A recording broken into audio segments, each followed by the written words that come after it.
What's up mga kapatid? Welcome back to Boss Lucio channel. Again mga kapatid, I'm Luis D. Orteves aka Boss Lucio. I'm your stream coach para sa inyong mga stream and tech problem. So as you can see dyan sa ating title mga kapatid, tuturuan ko nga kayo gumamit ng mga hotkeys para sa mga mute mic, hide camera, show camera, switch scenes, mga sound effects, and everything mga kapatid natin. Again, actually mga kapatid, meron na po akong video regarding dito. Last year ko pa ginawa yun, pero maraming ang complain about nga sa hindi nila magets and nagdo-duplicate nga daw yung sounds once na nagpapalit sila ng scene. So ngayon guys, ito po yung updated version ng tutorial na yon at sasabihin ko po ng maayos dito, and please mga kapatid, sana po masundan para po hindi po nagdo-duplicate yung sound once nalilipat na po kayo ng scene. And paano nga ba mga kapatid natin na every scene mo nandun yung ginawa mong hotkeys? Normally kasi mga kapatid natin, pag gumawa ka na ng bagong scene, wala na po yung mga hotkeys na ginawa mo, naiwan na siya dun sa lumang scene. Gets mo ako? So mga kapatid natin, dito sa tutorial na to, hindi mo kailangan ng Elgato Stream Deck. Again guys, gagawa rin ako ng tutorial about dito sa Elgato Stream Deck, kung paano ko nga ginagamit to at kung paano neto napapabilis ang aking mga work dito sa aking PC sa pagla-livestream, pag-edit ng video, and everything guys. This is the powerful device. Abangan ninyo yung ating video regarding this. Pero ngayon guys, ang ituturo ko sa inyo is keyboard lang. So gagamitin ninyo guys is yung mga gamit nyong keyboard. Wala akong pakialam guys kung mechanical keyboard ba yan o membrane keyboard o yung ordinaryong keyboard lang guys. Basta mga kapatid natin, merong pwedeng pindutin, pwede po yan. So yun mga kapatid natin, syempre bago natin umpisahan ito, kung ikaw ay bago dito sa ating channel, nasa tamang channel ka kapatid. Kung gusto pang lumawak ang iyong kaalaman about streaming and technology, nasa tamang channel ka. So don't forget to hit the subscribe button at yung maliit na bell para lagi po kayong updated sa lahat ng i-upload kong bagong videos. And syempre po mga kapatid, lagi ako naka-live sa aking Facebook page, Boss Lucio Gaming. So paano mga kapatid, umpisa na natin pagtapos ng intro.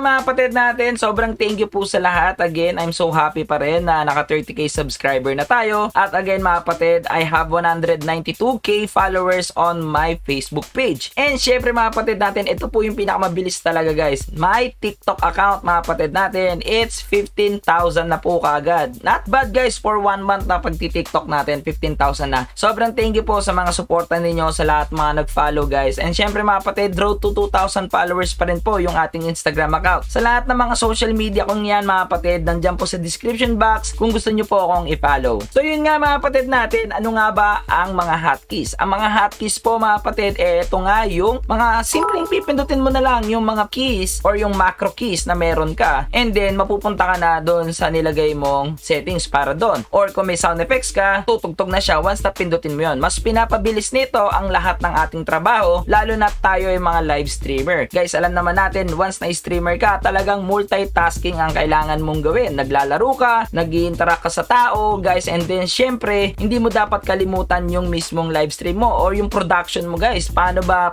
ito? Paano ba to, guys? Lahat yan ay sabay-sabay na nangyayari. So, itong mga hotkeys na to ay makakatulong para mas mapabilis at mapa-smooth ninyo ang flow ng inyong live streaming. Bago natin umpisahan yan, syempre, kailangan natin pumunta sa ating OBS. So, punta na tayo. So, as you can see, mga kapatid natin, ang gagamitin nating keyboard is ordinaryong keyboard lang guys, pero mas preferred ko yung may numpad mga kapatid natin na keyboard kasi ito yung bihira lang naman natin gamitin. So dito natin normally ilalagay lahat ng sound effects natin, pero okay lang naman din if wala kang mga gantong keyboard guys, or yung may 60% ka lang na keyboard guys, walang problema. Pero mas preferred ko lang talaga yung may numpad kasi mas organized dito at alam mo na yung pipindutin mo, mas madali siya makabisado. Pero nasa sa inyo na yan mga kapatid natin kung paano, basta lahat ng keyboard po pwede. Dito mga kapatid natin, dito sa OBS, pupunta lang kagad tayo sa settings. So as you can see mga kapatid natin, dito sa settings, madali lang, makikita mo na kagad dito yung hotkeys. And from the hotkeys mga kapatid, makikita mo na kagad dito yung mga gusto mong i-hide or i-mute guys. So madali lang naman guys, start streaming po, pwede kang maglagay dyan guys ng 0 kung gusto mo mga kapatid natin. Once na pindutin mo yung 0, automatic na po mga kapatid natin, mag-start streaming ka na. And then 0 again for stop streaming. So para hindi na kayo mahirapan guys, once na pindutin nyo siya in the first place, mag-start streaming siya, and then second one, mag-end stream siya guys. Ganun lang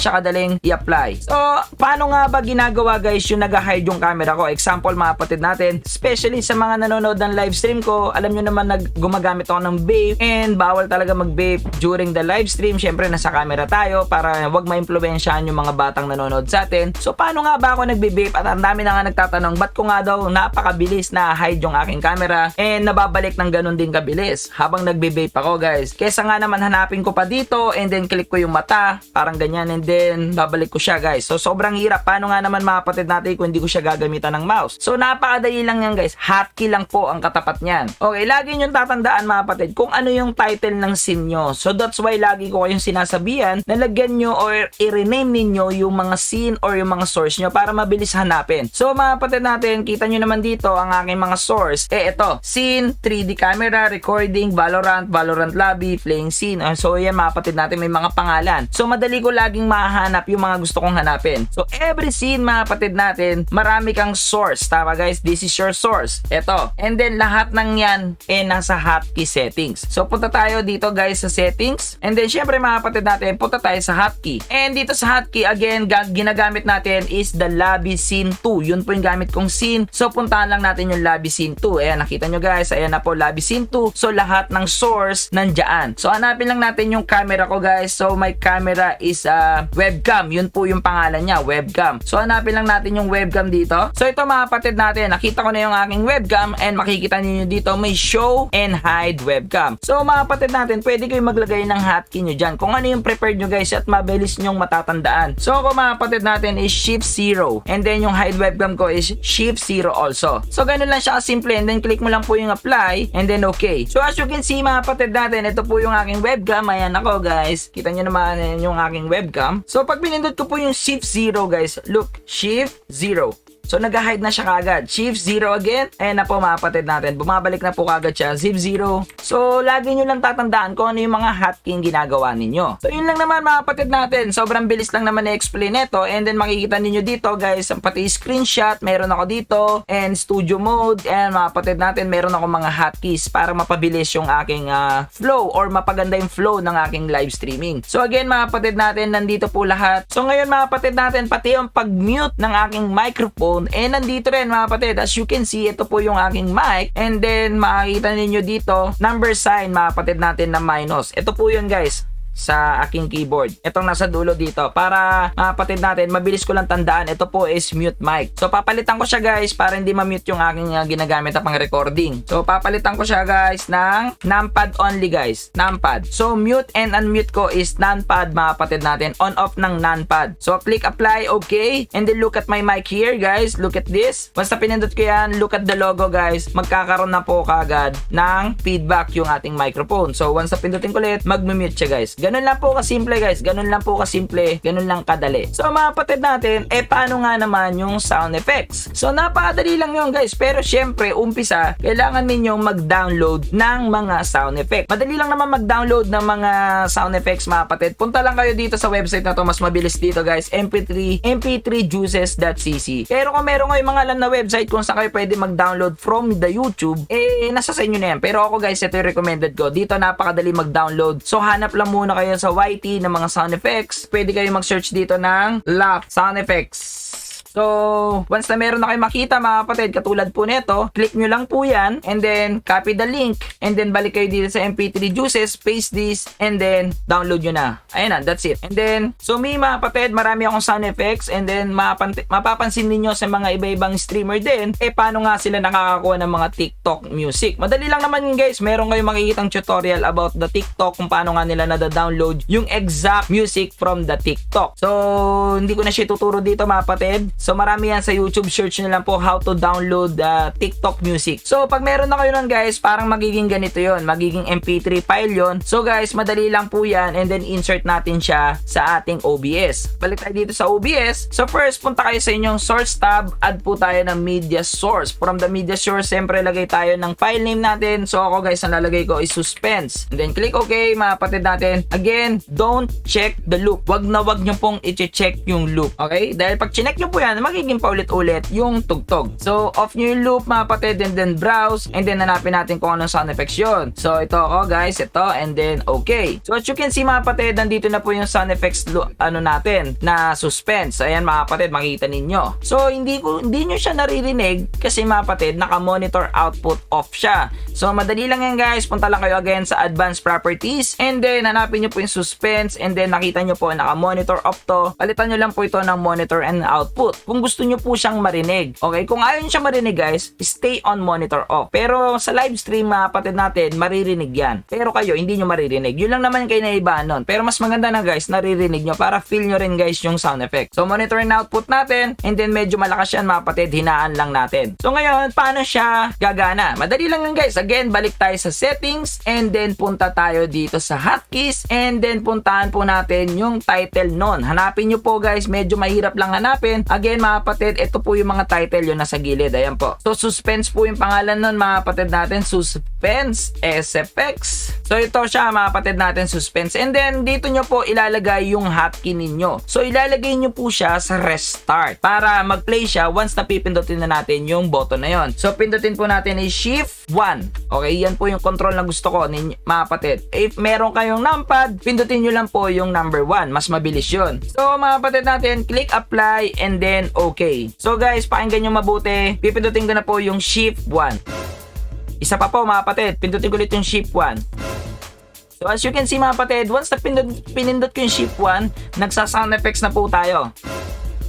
So ganun lang po kadali yung mga hotkeys and everything. Pagdating sa sound effects, ganun siya. So ngayon mga kapatid, dito na po papasok yung tanong sa akin. So halimbawa, ito pong source na to mga kapatid natin. So as you can see mga kapatid natin, dito sa source na to, napakarami kong sound effects. Ito po yung ginagamit ko mga kapatid natin once na nagla-live na po ako. Once na pinindot ko po yung 1, naririnig nyo po yung tumatawa. Once na 2, naririnig nyo po yan. Once na pindutin ko po yung 0.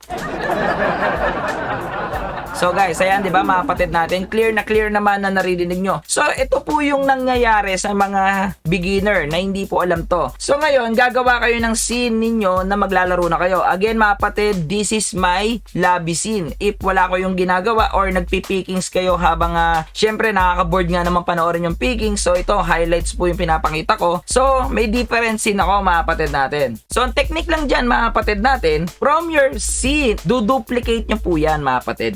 Duplicate, and then makikita ninyo lalabas po itong file name. So palitan nyo po ito guys ng ML playing scene. So yan na ang pangalan niya guys para hindi nyo makalimutan. So ito pong scene na to, ito po yung maglalaro na ako ng Mobile Legend, or kung iba hindi man Mobile Legend nilalaro mo, it's okay. So guys, again makikita ninyo guys, nagpapalit po ako ng scene na walang nangyayari. Walang nagdo-double na sound effects. Kasi mga kapatid natin, dinuplicate nyo po yun. So ngayon mga kapatid natin, dito i-arrange mo na lang na maayos. So syempre dito sa playing scene mo, wala na dito yung mismong yung highlights mo. Nandito na mismo yung Elgato mo, or kung meron ka mang captured card or A-Power, depende guys, yung mismong nilalaro mo na yun nandito. So i-arrange yun lang siya mga kapatid natin, ganun lang. Para once na tapos kayo maglaro guys, or tetenga kayo, di ba, pickings, or sa ibang laro mga kapatid, nasa loading scene kayo, pwede kayong bumalik sa ibang scene nang hindi po nagdo-double yung mga sound effects. Okay mga kapatid, gets yun na po ba? Again mga kapatid, nagpapalit po ako ng scene as you can see, pero hindi po nagdo-double yung sound effects. Pero kung titignan nyo dito sa right side, ito po yung mga sound effects ko guys, same na same dito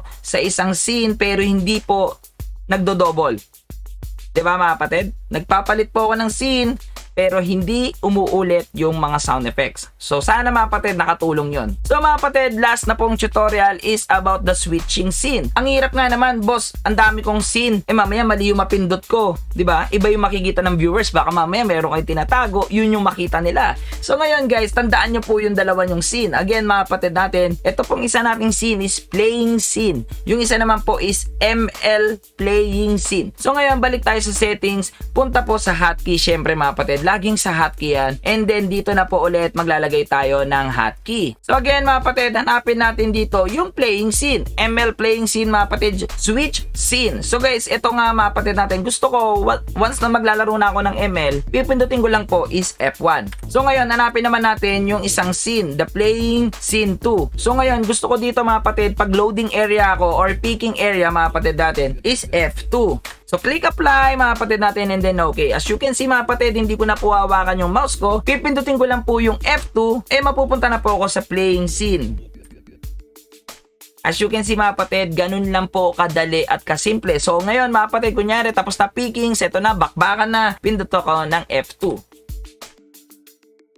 Okay mga kapatid? So mga kapatid natin, sobrang dami po dyan sa OBS hotkey settings. Kung pwede nyong kalkalin guys, lagi ko sinasabi sa inyo na minsan aralin nyo rin siya, tignan-tignan nyo mga kapatid natin. And ako, nandito lang ako, tuturuan ko kayo kung paano gamitin yung mga tools na yan. Pero syempre mga kapatid, mas maganda rin i-explore ninyo para mas makadiscover kayo ng sarili ninyong paraan. So ako again mga kapatid, inuulit ko, tinuturo ko lang po yung mga tools. And again mga kapatid natin, sobrang dami pong po pwedeng gawin dyan sa OBS, lalo na kung kayo ay mga FPS player, lalo na bagong update ni OBS, meron na nga pong replay. So abangan nyo yan guys sa mga next tutorial natin. So halimbawa mga kapatid natin, may magandang bakbakan na nangyari, pwede kayong mag-hotkey dito mga kapatid. Once na pindutin ko yun, uulit yung pangyayari yun. The last 60 seconds or the last 30 seconds, uulit yun guys para mapanood ng inyong mga viewers. Meron yung requirement specs para sa ating mga PC at syempre guys, kailangan nyo doon ng video card. Yun lang yung disadvantage nun mga kapatid natin, pero napakaganda nyon lalo na sa mga FPS games o kaya sa mga Mobile Legends streamer dyan na may magandang bakbakan na nangyayari pero parang ang bilis ng pangyayari, gusto mong i-recall, gusto mong ipakita sa mga viewers yung nangyari, pwede mo pindutin yon and then makikita mo yung clash na nangyari. So normally nakikita natin to sa mga MPL, sa mga big events mga kapatid, kung paano nga ba sila nakakakuha agad ng replay. So mahabang proseso kung paano yon, pero dahil thank you kay OBS sa bago niyang update, meron na nga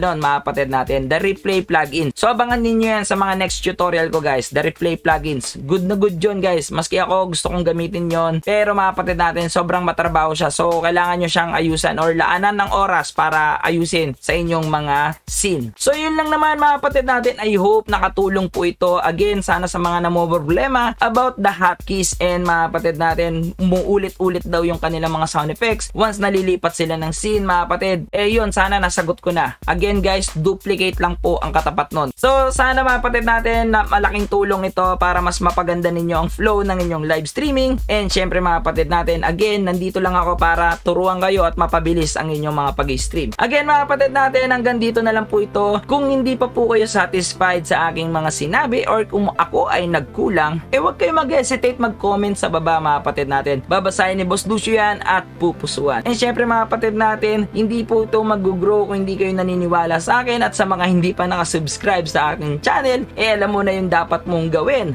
Ha? Again mga kapatid natin, kung gusto mo pang lumawak ang iyong kaalaman about streaming and technology, nasa tamang channel ka kapatid. So don't forget to hit the subscribe button at yung maliit na bell para maging updated po kayo sa lahat ng mga ating mga bagong videos or bagong upload. And syempre po mga kapatid, lagi ako naka-live sa aking Facebook page, Boss Lucio Gaming. So again mga kapatid, binabati ko kayo ng isang maligayang holiday, and syempre mga kapatid, the advance Happy New Year. And sana mga kapatid natin, mag-ingat po kayo, wag na po kayong masyadong maglalabas. Alam nyo namang meron pa tayong kinakaharap na pandemic. So yun lang naman mga kapatid, I'm Luis D. Orteves aka Boss Lucio. I'm your stream coach para sa inyong mga stream and tech problem. Happy streaming!